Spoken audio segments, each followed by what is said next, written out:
তো বন্ধুরা, আজকে আমি তোমাদেরকে রাখি বানানো দেখাবো। আজকে আমি খুব সাধারণ আর সিম্পলভাবে কিভাবে রাখি তৈরি করতে হয় সেটাই তোমাদের আজকে দেখাচ্ছি। এই রাখি আমি অনেক ছোটোবেলাতে বলো আর এখনও আমি আমার ভাইয়ের জন্য বা আমার বোনের জন্য করে থাকি। তো এই রাখিটা আমার বানাতে ভীষণ ভালো লাগে, কারণ এটা এটা আমি নিজে মনে করি যে আমি নিজের হাতে এই রাখিটা তৈরি করি আর অনেক অনেক ভালোবাসা দিয়ে আমার ভাইয়ের জন্য।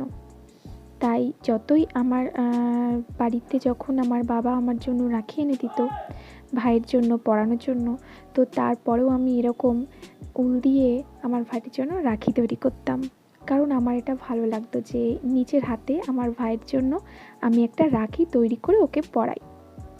তো যাই হোক, এটা গরিবের রাখি বলো আর যাই বলো, এটা কিন্তু খুব সাধারণ মানুষরা কিন্তু চাইলে তোমরাও এইরকমভাবে আমার মতন রাখি তৈরি করে তোমাদের ভাই বা বোনের জন্য অবশ্যই তৈরি করতে পারো, পরাতে পারো। সবাই বলে যে রাখি পরাতে গেলে যে রাখির খুব দামি রাখি পরাতে হবে, তার কিন্তু কোনো মানে নেই।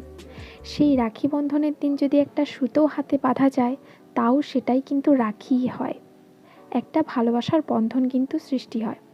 তো যাই হোক, আমি আমার ভাইয়ের জন্য এরকমভাবেই রাখি তৈরি করতাম আর আজও আমি এরকমভাবেই কিন্তু রাখি তৈরি করি।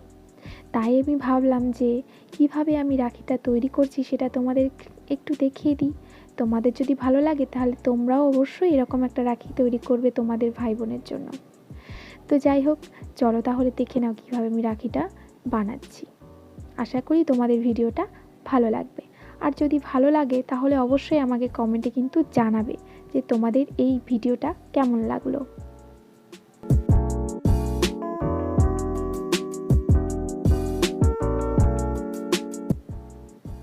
আর একটা জিনিস দেখো, এই রাখিটা বানানো কিন্তু ভীষণ সোজা আর খুব তাড়াতাড়ি কিন্তু হয়ে যায়।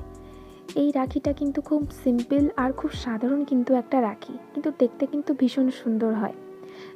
বাজারে কিন্তু এই টাইপের রাখিও কিন্তু কিনতে পাওয়া যায়। তো আমি যখন দেখতাম যে এরকম ধরনের রাখিও পাওয়া যাচ্ছে, তো তখনই আমি ভাবলাম যে এরকম একটা রাখি যদি আমি বাড়িতেই তৈরি করি, সেই তারপর থেকে কিন্তু এরকম আমার রাখি তৈরি করা।